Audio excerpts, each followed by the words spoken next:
e vai fazer uma palestra hoje muito interessante sobre cientometria. Então, ele não é uma coisa específica em termos de conhecimento técnico, mas é a forma que existe e é discutido, né, das métricas, né, de produção científica. É muito interessante. Tá? Então, acho que é de interesse de todos e é uma discussão constante, né?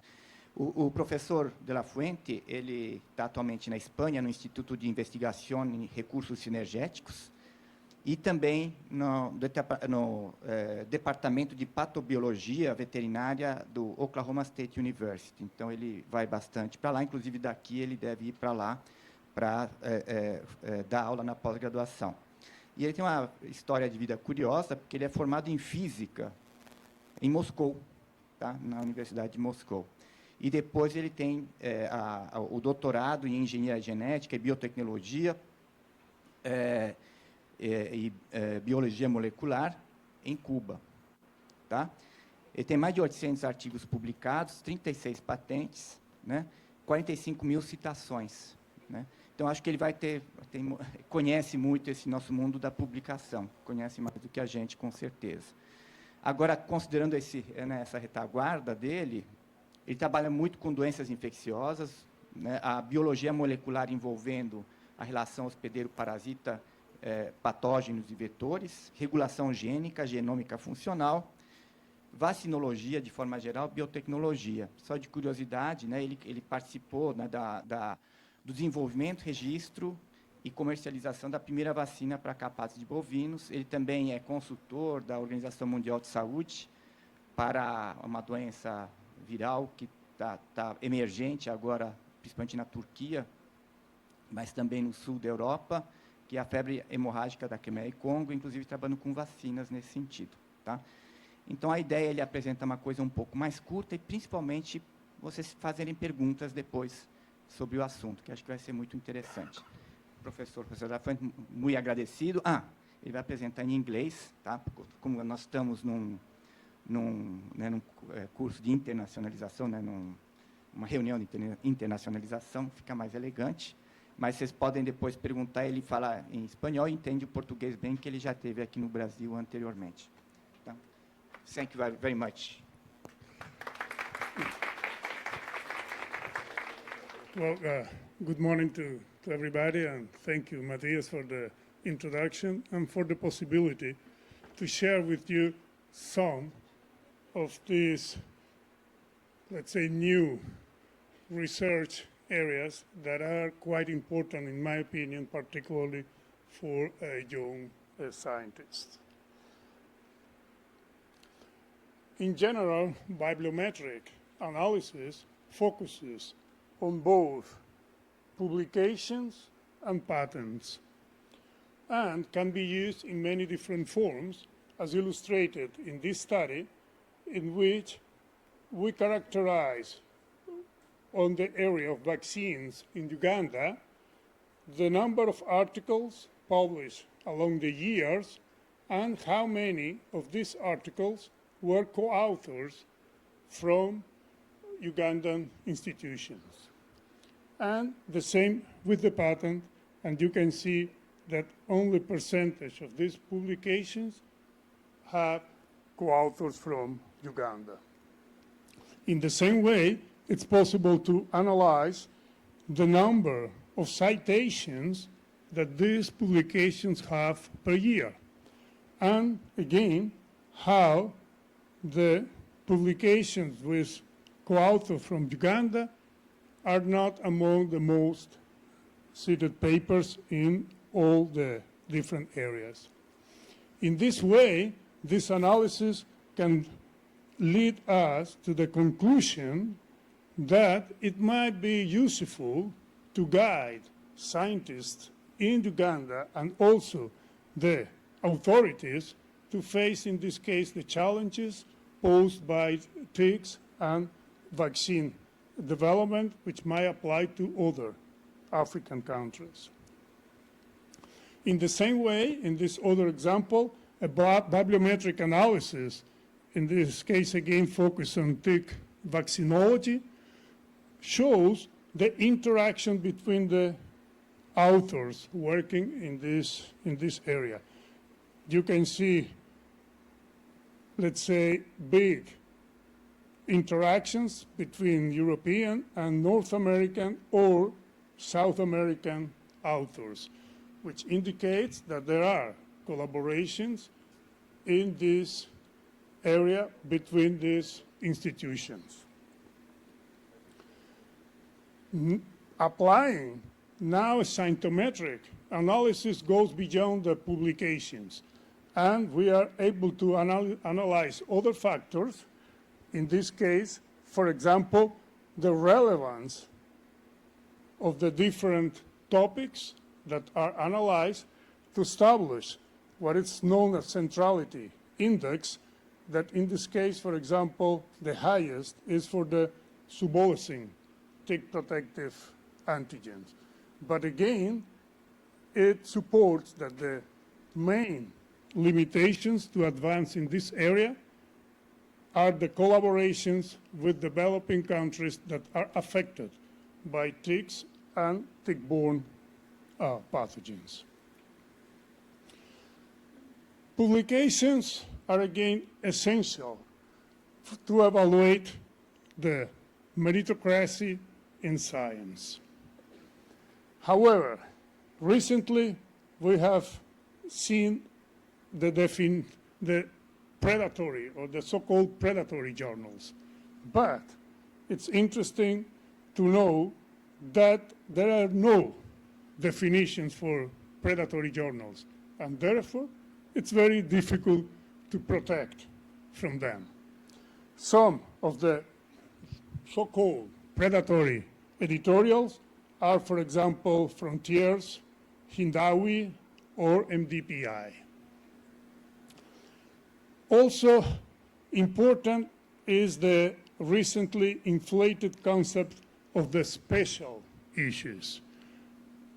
Before, 10 years ago, a special issue was something very special. These days, you get special issues all the time inviting you to submit articles, which is something that really do not help in the scientific career. And also important is that now the different evaluations consider author 1 or 2 with equal contribution, then the last author that not necessarily is the corresponding author, and all these parameters are considered in the evaluation. If we look at the publications patterns worldwide, in this study that is from 2021, you can see, for example, how MDPI have grown. It's now the 4th editorial most used in scientific publications. And the number of publications that are indexed in the Web of Science are only a percentage of all the published papers, as shown here for the US, Spain, or Brazil. If we look how much is these editorials, MDPI in this case are Frontiers, are used, we can see that in China, for example, Frontiers is on the top. In other countries, Frontiers is more or less on the average.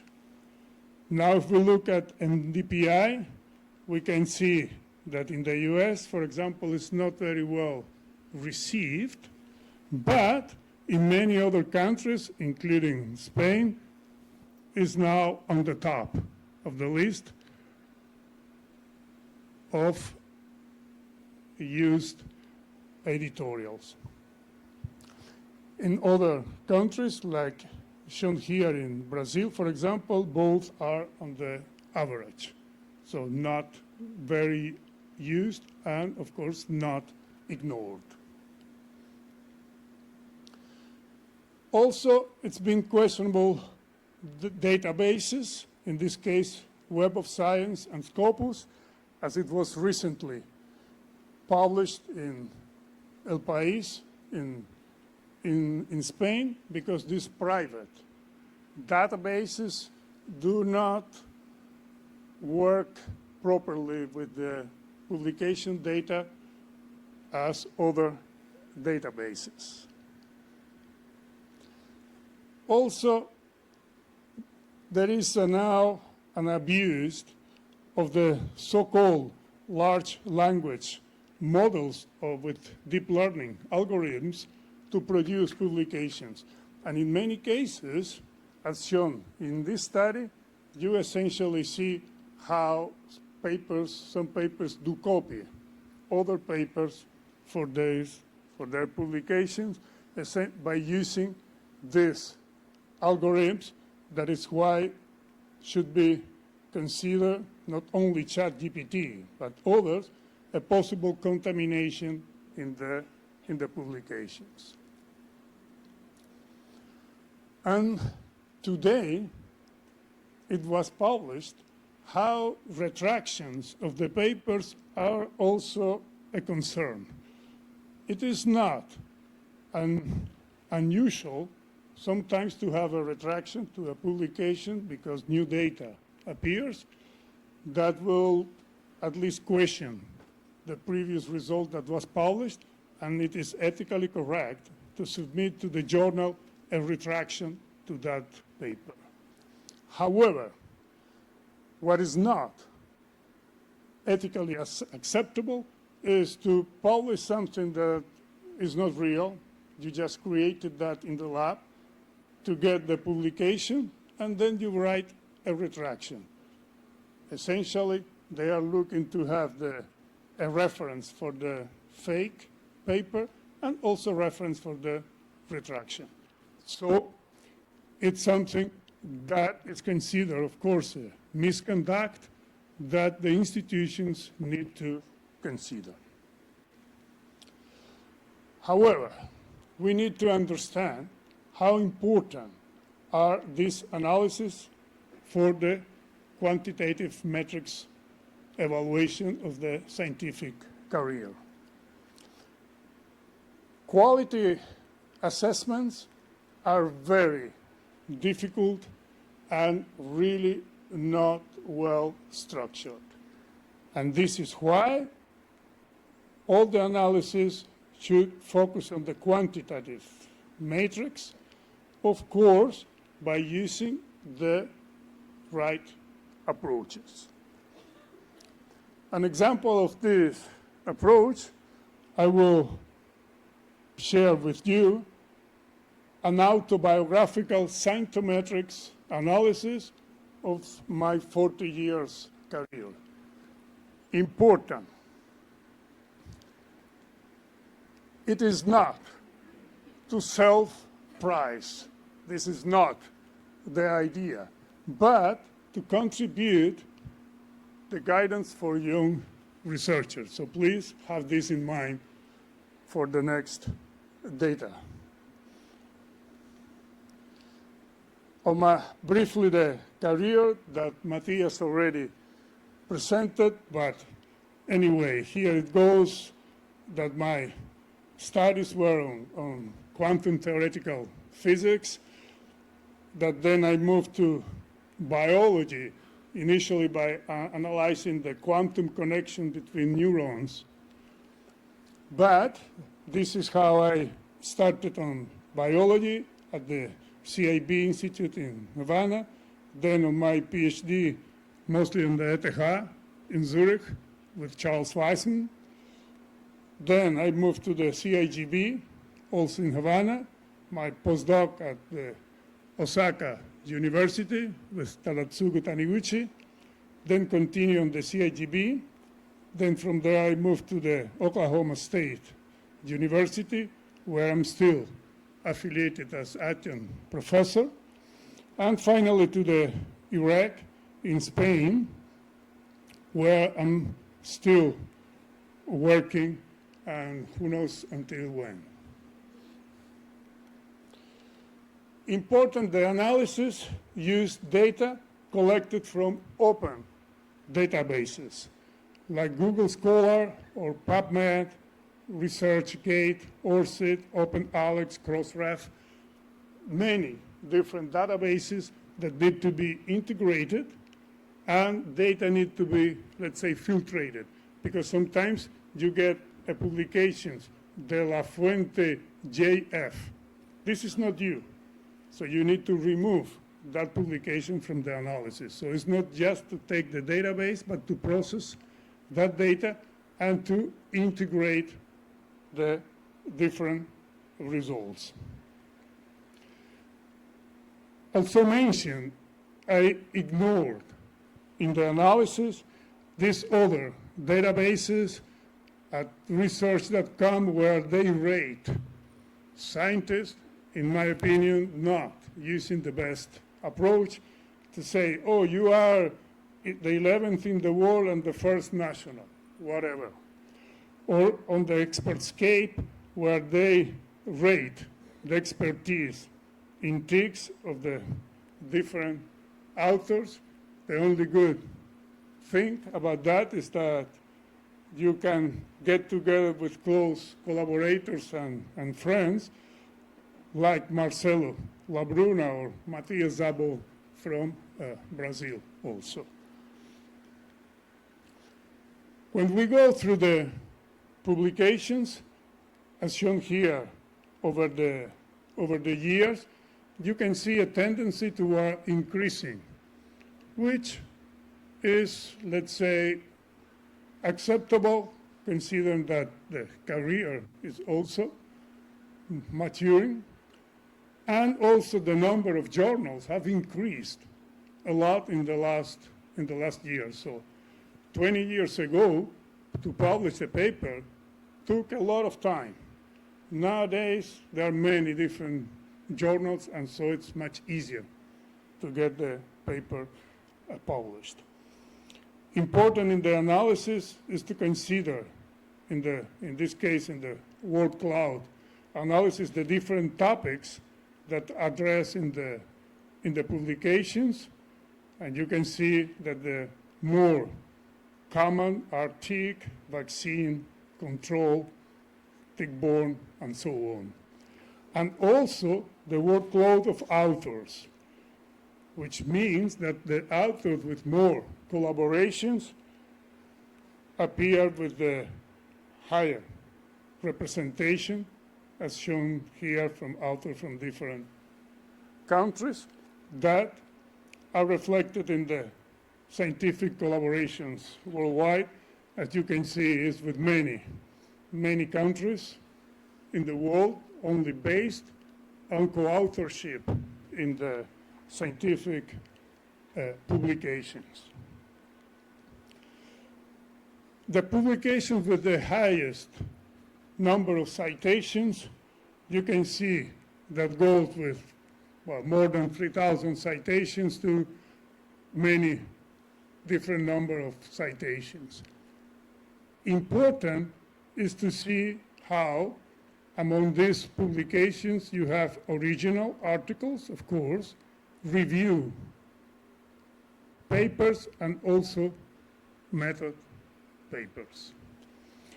And when we look at the publications, you can see that the journal that appears 3 times is vaccine. When we now try to understand, okay, how we can find some interesting data on that. If we look at the correlation between the number of publications and the number of citations, we can see that essentially those with the highest number of citations are only few of the publications. In the same way, not necessarily papers that were published many years ago are the most cited papers. No.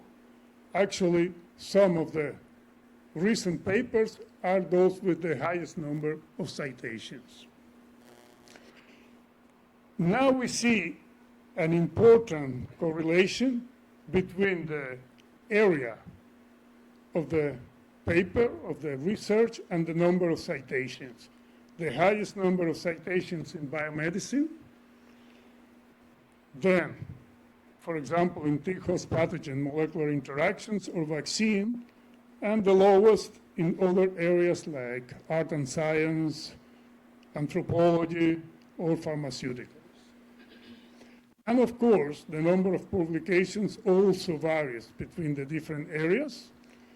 In this case, with the highest number, of course, in vaccine or in epidemiology and ecology.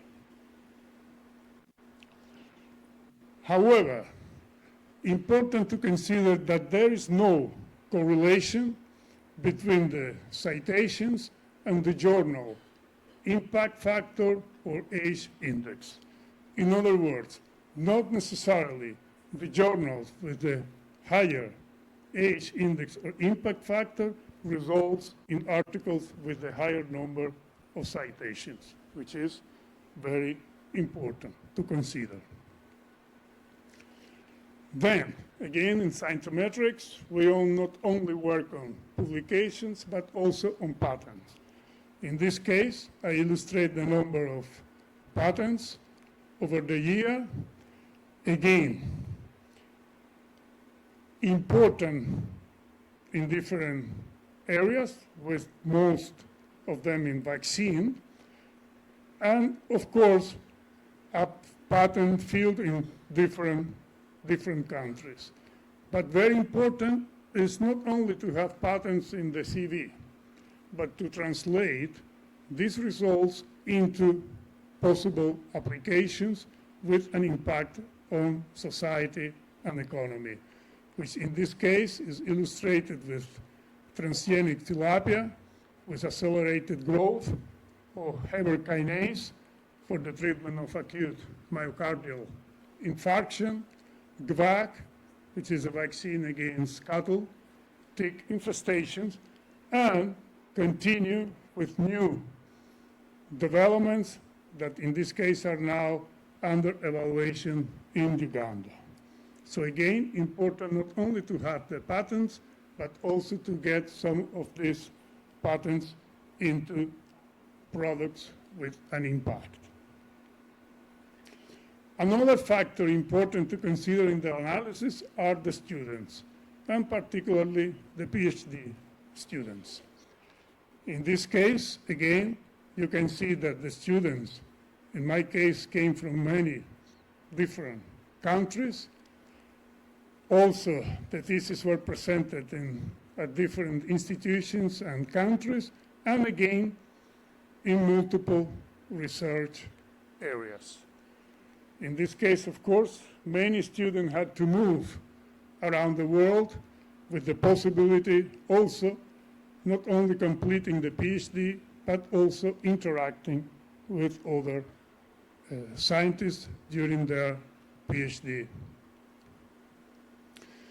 These results on a person needs to be also translated into an impact on the group. In that case, my group is known as Genomics, Proteomics, and Biotechnology, and you can see here an analysis for about 10 years, how the number of publications and the impact factor are maintained with the growth in the impact factor, probably also associated with increase in the impact factor in the journals.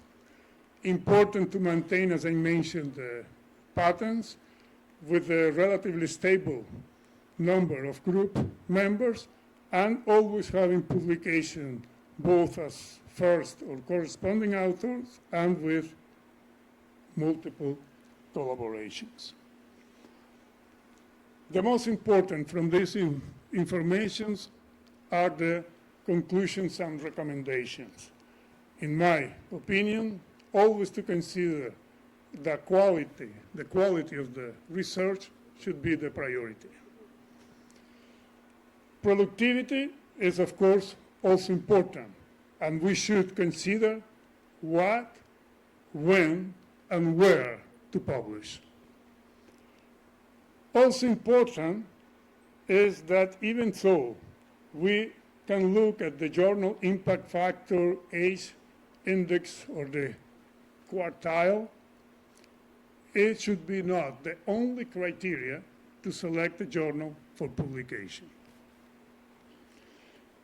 Also important, now you see many journals going to receive papers. In my opinion, these journals should be avoided. And you can check for the so-called predatory journals, even so they are very difficult to define. And therefore, I would not say, do not use this editorial. But again, it's something you might consider. Important are the inter and multidisciplinary collaborations. Internationally, because that contributes to research quality and to advance in the scientific career. Also, I recommend to consider review and method papers in collaboration with other scientists because it contributes to citations and authors' age index, particularly when published at early career stages. Also important are the projects that might result in patent applications and products, which increases the social and economic impact of the research. Also important is the communication of results in social media to promote research and scientific career. Many times it is ignored by scientists, like saying, well, this is not my thing. No, we need to consider that, otherwise for the society, science sometimes is only, well, spending money. Also important are the scientific research and publications in different areas, because this opens the door to new opportunities and to facing new challenges. And also to explore other areas that are not your main research areas, such as humanities, art, and music, among others, that can contribute to inspiration and imaginative research projects. And finally, I would like to give you a couple of ideas. The first by Albert Einstein, saying that life is like riding a bicycle. To keep your balance, you must keep moving. And the second by Thomas Watson, that if you want to achieve excellence, you can get there today after this meeting. But after this second, quit doing less than excellent work to maintain in this position.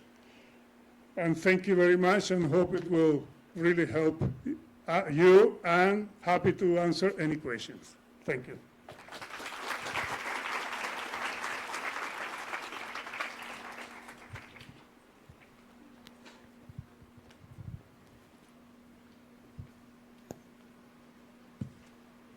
Muito obrigado, professor, pela excelente palestra.